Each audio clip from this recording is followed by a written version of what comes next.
Sa atong gamayng gulayan sa kilid sa atong balay ang akong mga kangkong. Ayan, kailangan na natin magdilig ngayon ng mga fertilizer. Ito ang mga nauna kong mga itinanim.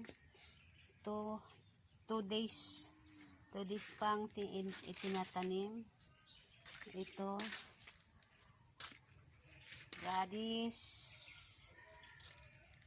pitsay, at saka dahonan sibuyas. May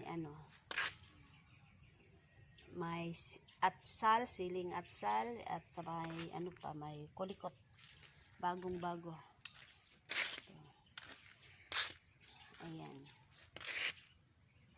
kabilaan ito mga kapatid. At meron din akong try na hydroponics way of planting.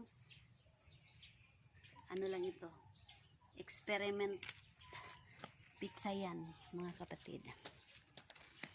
Ngayon maglagay tayo ng abono. Ang component dito is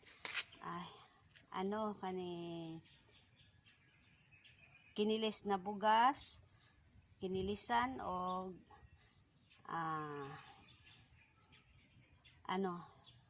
sugar, at saka hinugas sa isda. Ayan, tingnan natin kung anong resulta. Ilagay ko dito sa ating mga kangkong, yung nabubuhay na. Ayan.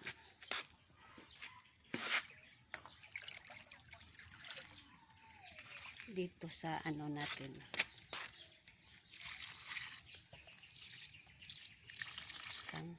Kangkong. Ayan, thank you for watching. Bye.